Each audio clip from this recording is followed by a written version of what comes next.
On the edge of the galaxy lay a colony world forgotten by most maps and ignored by the Empire. A world of soil and stone where people lived quietly tending crops, building homes, and raising children under skies filled with foreign stars. Among these settlers was a family of 4 who had chosen this place for its peace. The father toiled in the fields, his hands rough from work yet steady with care. The mother taught her children beneath the shade of wide alien trees, her voice soft and patient, as she guided their curious minds, and in the evenings their laughter carried across the open air, blending with the hum of strange insects and the whisper of wind across the grasslands. The colony was small and life was hard, but it was honest. The settlers worked side by side, trading food, sharing tools, repairing roofs together when the storms came. The family thrived in this rhythm of quiet days and simple joys. Their home was modest, built of stone and wood gathered from the land, but it was filled with warmth. A fire always burned in the hearth, a pot simmered on the stove, and the children decorated the walls with drawings of stars and animals they had never seen on Earth. It was not luxury, but it was happiness. The father rose before dawn each day, walking out into the fields to tend the soil. He carried water, he pulled weeds, he guided the crops through the rocky land. The mother rose soon after, preparing bread and tending the animals before gathering the children for their lessons. She taught them numbers and stories. She told them of old Earth and of humanity's long journey across the stars. She spoke of resilience and of courage, and of how, even in the farthest reaches, a family could create a place worth calling home. Night the family would sit together beneath the sky. The children pointed at constellations, inventing names for the stars, while the parents listened and laughed. Their voices filled the darkness with warmth and hope.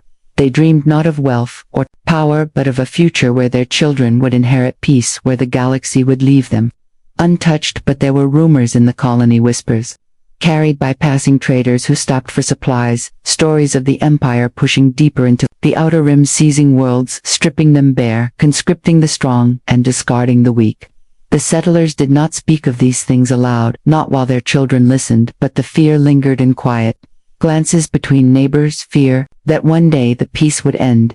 The family chose not to dwell on it. They believed their world was too small, too hidden, too insignificant for the Empire to care about. They believed they could live in quiet obscurity, raising their children far from the cruelty of galactic war. And so they carried on their days, unaware of the shadow moving steadily closer, unaware that fate had chosen them to be the spark for a fire that would soon consume the stars. For now their world was still peaceful. The crops grew, the children laughed, the nights were calm, and in that fragile peace the family believed they were safe. The night the Empire arrived began like any other. The family had finished their meal, the father resting in his chair, the mother humming softly as she cleaned the table. The children played with carved wooden toys on the floor, their laughter filling the small home. Outside, the wind moved gently across the fields, carrying with it the scent of crops ready for harvest. The stars above glittered brighter than usual, a sky so vast it seemed endless, and in that vastness came a shadow. At first the settlers thought it was a storm, clouds perhaps, or the shimmer of auroras that sometimes danced across their skies.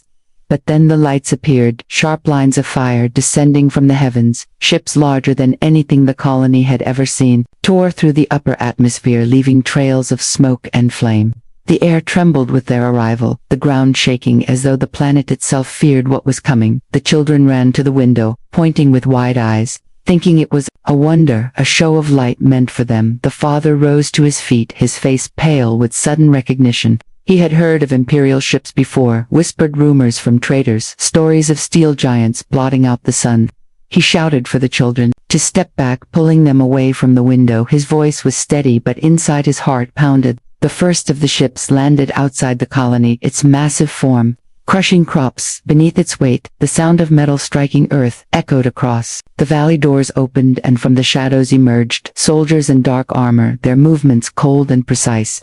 Their eyes glowed faintly behind their helmets, their weapons gleaming under the moonlight. They marched with perfect rhythm, spreading through the settlement like a tide of iron. The settlers tried to resist. Some men grabbed tools, pitchforks, hammers, even rifles too old to matter. But the Empire did not hesitate. The soldiers moved swiftly, striking down those who stood in their path. Their weapons lit the night with bursts of fire, and screams filled the air. The colony was no longer a place of peace, it had become a battlefield. and the settlers were no match for the might of the Empire. The family huddled together as their door crashed inward. The soldiers stormed inside, weapons raised. The father stepped forward, trying to shield his wife and children. His voice broke as he demanded to know why, but the soldiers gave no answer. They moved without hesitation, binding his hands, dragging the mother from his side. The children cried out, reaching for their parents, only to be torn away by armored hands. Outside, the settlement burned. Flames consumed homes, smoke rising into the night sky. The settlers who survived were forced to their knees, the Empire showing no mercy. The family was pushed toward the massive cruiser, their cries lost in the chaos. Neighbors watched with helpless eyes, knowing they could do nothing for them. To the Empire, this was routine. One more colony taken, one more family stolen. They saw no difference between the settlers and the dirt beneath their boots. To them, these humans were weak, replaceable, forgettable. What they did not know, what they could not yet understand, was that, among the many, they had chosen the one family they should have left untouched. Part 3. The cruiser loomed above the settlement like a mountain of steel, its engines humming with a deep, relentless power. The family was forced up the ramp, their wrists bound, their voices drowned out by the roar of machinery. The children stumbled, their small feet barely keeping pace, as soldiers pushed them forward. The mother tried to shield them with her body, but the guards shoved her aside. The father glared at the soldiers, his eyes burning with rage, but he could do nothing. His strength, stripped by chains and by the weight of helplessness, sighed the cruiser. The air was cold and sharp. It smelled of oil and metal and fear. Rows of other captives were already seated on the floor, hands tied, heads bowed. Some whispered prayers while others stared blankly, their spirits already broken. The family was shoved into the group, the children clutching tightly to their mother's arms. The father sat close, watching the soldiers with unyielding defiance. He would not give them the satisfaction of fear. Not in his eyes. The ship lifted from the ground with a violent shake. Through the small slits in the walls, the family could see their home shrinking below. Flames spread across the settlement, smoke curling upward as though the land itself wept. The children began to cry softly, asking when they would go back, when the soldiers would let them return home. The mother stroked their hair, whispering words of comfort, though her own heart was heavy with despair. The Empire soldiers walked among the prisoners, silent and watchful. They did not speak to the captives, nor explain why they were taken to them. This was procedure, nothing more.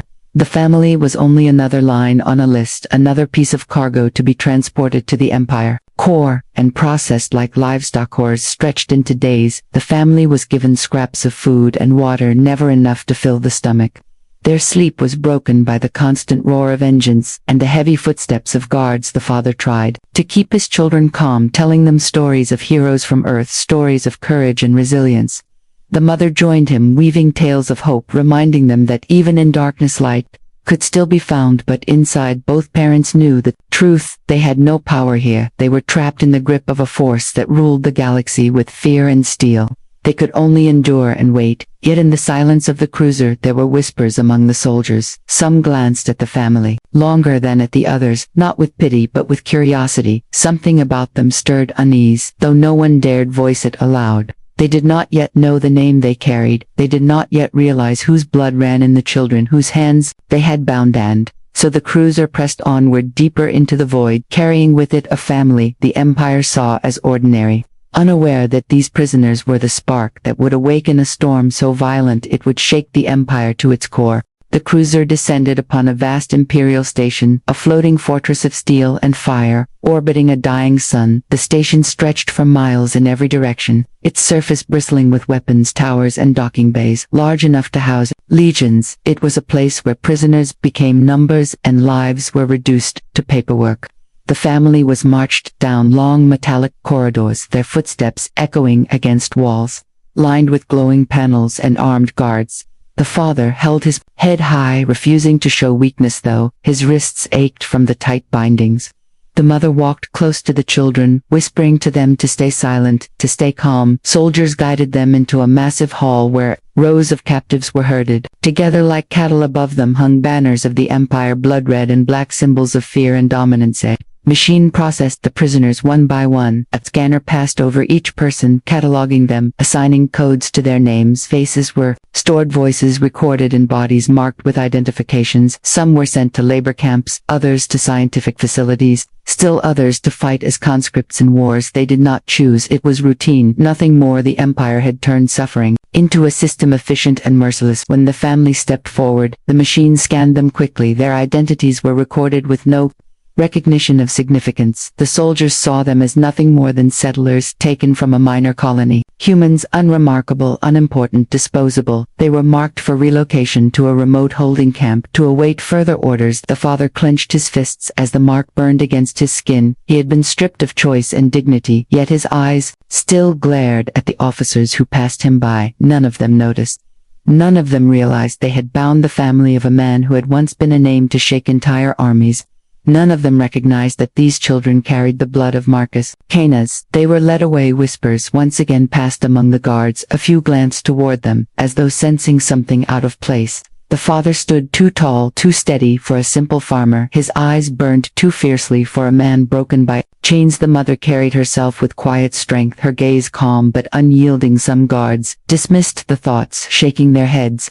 Others felt a shiver, though they could not explain why. The family was taken to a holding cell, a cold chamber, with metal walls and a single dim light. The children huddled close, their faces pale and tired. The mother held them, whispering that they would be safe, that this would end.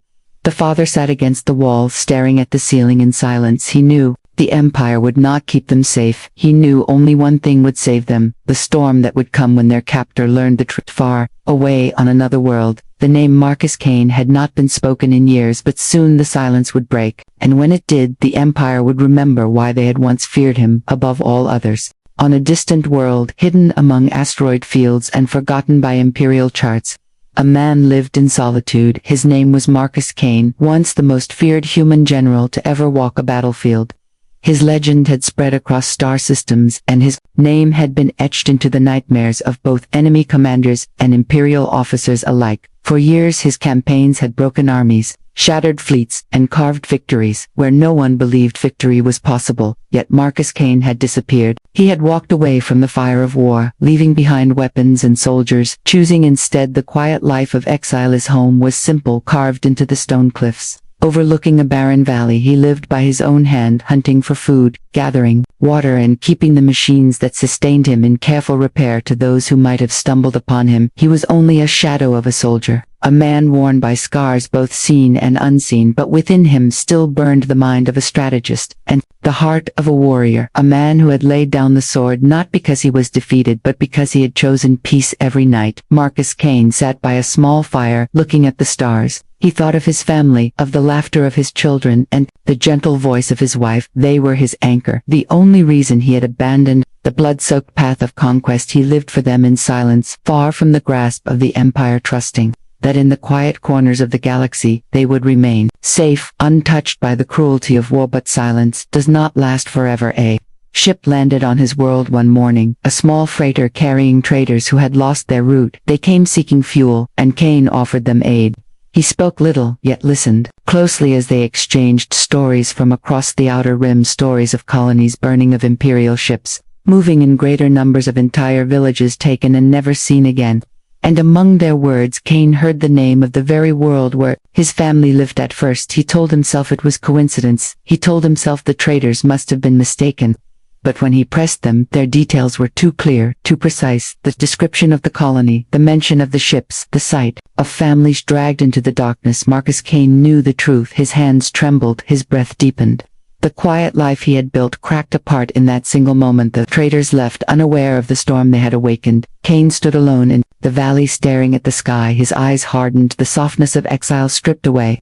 His family was gone, taken by the empire, and in their arrogance, they had stolen the only thing that had ever truly held back the wrath of Marcus Cain. The galaxy had forgotten his name. The empire believed him buried in silence, but now the fire was awake again, and Marcus Cain would not stop until his family was returned, or the empire itself lay in ruins. The dawn after the traders left, Marcus Cain stood before the old storage vault carved into the cliffs. He had not opened it in years, dust and rust covering the door like a seal against his past. With steady hands he entered the code etched into his memory, and the vault hissed open. Inside lay the relics of a life he had sworn to abandon. Armor scarred from countless battles, weapons that had tasted fire and blood, maps and data cores filled with strategies long feared across the stars. Cain stepped inside, and the silence of the vault seemed to bow before him. The man of exile vanished, and in his place returned the general peace. By peace he donned the armor. The plates fit his body, as if they had been waiting for this moment. The weight, familiar, the sound of metal locking into place, like the voice of an old friend. He strapped the weapons to his belt, the blade across his back, the rifle into his hands.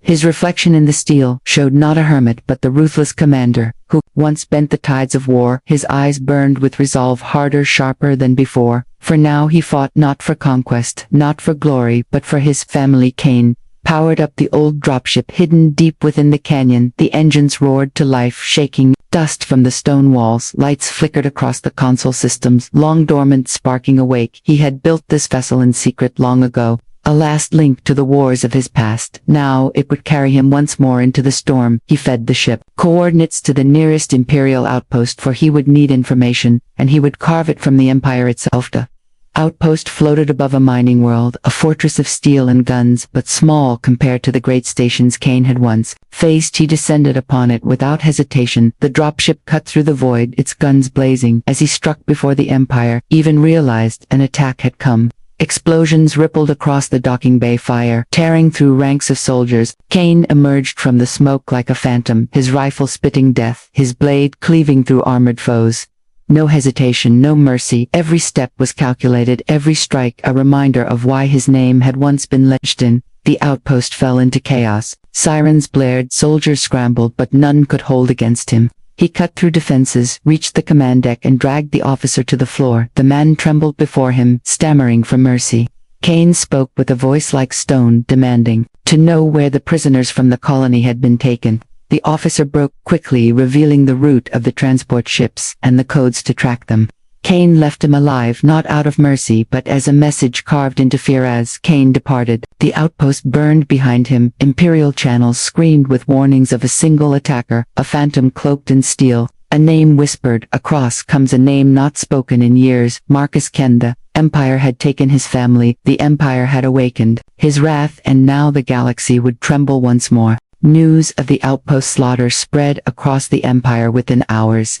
Reports described a single attacker moving with impossible precision, cutting through armored soldiers as if they were untrained recruits. The few survivors spoke in broken voices, of a man clad in dark steel, eyes burning with fury. Weapons fire could not stop him. Walls and defenses crumbled before him. Some officers dismissed it as exaggeration born of fear. Others looked deeper and felt the chill of recognition. In the Imperial command halls, whispers began to circulate. A name buried in archives rose again: Marcus Cain. Some dismissed it as impossible, for Cain was believed to be long gone, vanished into obscurity. Others remembered the campaigns where Cain had outmaneuvered entire fleets, where planets fell to his strategies alone. The mere suggestion of his return was enough to spark unease among the High Council. Yet no order was given to halt. The prisoner transports for the Empire still believed Cain could not reach so deep into their controlled territories. Meanwhile, Cain stalked through the outer rim like a storm. Outposts fell one after another, supply lines burned, communication hubs silenced. Each strike was not random but deliberate. He gathered maps, codes, and patterns, piecing together the path of the cruiser that had stolen his family. Each battle was swift, brutal, and left behind survivors who whispered his name to spread fear farther than any transmission could. His legend was alive again, carried not by propaganda but by the terrified voices of those who had faced him. The soldiers who once marched with unwavering confidence now hesitated before patrols. They looked over their shoulders in empty corridors, flinching at shadows. Entire garrisons fortified their posts, fearing that Cain would descend upon them next. The Empire trained men to face armies, fleets, and rebels, but no training could prepare them for a single relentless hunter, driven not by conquest but by rage. The High Council convened in secrecy, debating whether the rumors were truth. A general presented fragments of evidence, a recording of the assault, a voice ordering coordinates, a silhouette that matched archived images. It was enough to silence the chamber. Marcus Cain was alive, and worse, he was moving toward them, driven by purpose they had yet to understand. For them, the prisoners taken from the colony were nothing but pawns, faceless captives. Yet for Cain they were everything in his ship. Cain studied, stolen, Data, his hands steady, his mind sharper than it had ever been, he traced the paths of the prisoner convoys, their rotations, their destinations. The Empire tried to hide them in layers of bureaucracy and secrecy, but Kane peeled away the lies with ruthless efficiency. Each discovery brought him closer, each battle honed his resolve far. Across the void his family still waited, trapped within cold cells of steel, unaware of the storm approaching.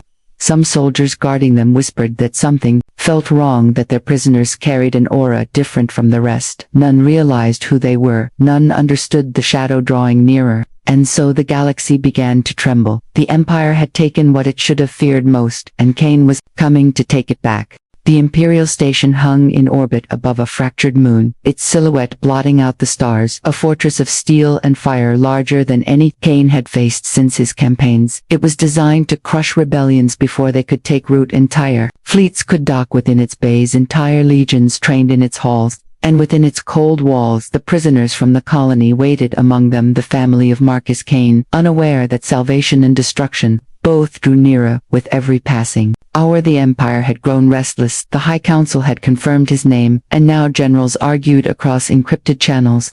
They spoke of Kane as if he were a ghost, as if the very mention of him might summon his wrath. Some believed the station impregnable, that even Marcus Kane could not break through such a bastion. Others whispered that no fortress had ever stopped him before, and that arrogance would be their downfall.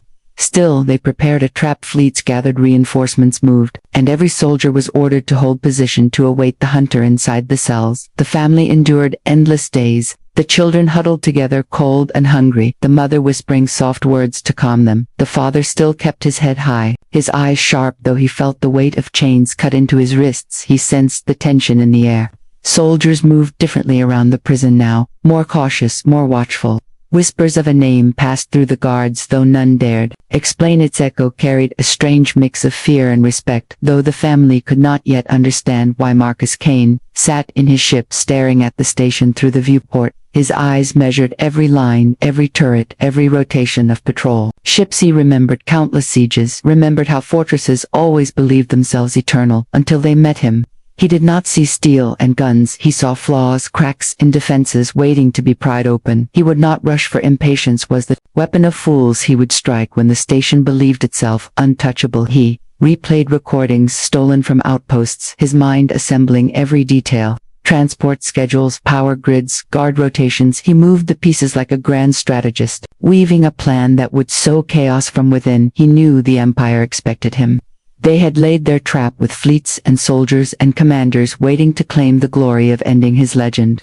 But Kane was no simple warrior. He was the storm that turned traps into graves. He welcomed their preparations, for it meant they had gathered all their strength in one place, ready for him to break. The family waited. The Empire prepared. Kane sharpened his blade of vengeance. The void between hunter and prey shrank with each heartbeat. The galaxy held its breath, and above that fractured moon the Empire clutched its arrogance, blind to the truth that it had already lost the moment it touched what it should have feared most. The station was a mountain of steel, floating against the black void, its guns turned outward, its fleets spread like a net, waiting for Marcus Kane.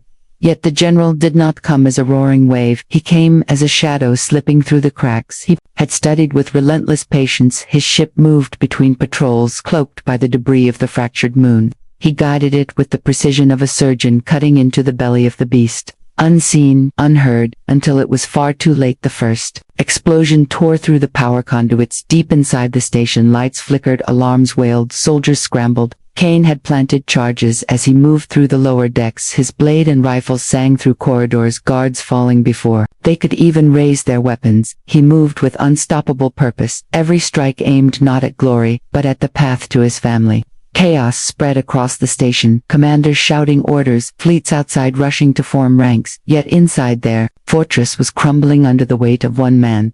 The prisoners felt the tremor of explosions through the cold floor. The children clung to their mother, eyes wide with both fear and hope. The father closed his eyes and whispered words of strength. He did not know what storm had come, but he knew it was close. Guards rushed past the cells, their voices sharp with panic, shouting that the ghost was here, that Marcus Kane was inside. The name hung in the air like a thunderclap, and at last the family understood the truth. Kane reached the prison decks, tearing through blast doors with explosives. Smoke filled the hallways. Soldiers coughed and staggered before falling to his blade. The cell doors blew open, prisoners pouring out, shouting in disbelief. And Kane pushed through them, his eyes searching, and then he saw them. His family huddled together, the faces he had carried in his mind through every battle, through every lonely night. His armor scarred, his body weary, yet his eyes burned with fire as he stepped into their cell. The children ran to him, the mother held him, the father stared with shock and relief. Marcus Kane was no longer a ghost, he was flesh and blood, and he had come for them. But the Empire was not finished. Alarms rang, the trap was sprung, thousands of soldiers converged, corridors flooded with gunfire. Kane stood before his family like a wall, unbreakable. He cut through the storm with fury, guiding them through the chaos. His mind was a battlefield, every move, a calculation, every strike, a step closer to the hangar. Flames lit the station walls, trembled as systems failed. The Empire had poured its strength into this trap, and Kane was turning it into their graveyard. Last they reached the hangar, his ship waited, its engines roaring. He lifted his children aboard, carried his wife to safety, turned back to face the waves of soldiers one last time. His voice thundered across the chamber, "Tell them, Marcus Kane has returned." Then he unleashed fire upon them before, boarding and tearing away from the burning station behind him. The fortress collapsed into ruined fleets, scattered commanders, silenced. The Empire had taken his family, believing them faceless. They had awakened the wrath they should have feared most. The name Marcus Kane spread across the stars once more, not as myth, not as memory, but as a storm reborn. And every world under the Empire would remember that night when one man reminded them why he was called the Ruthless General.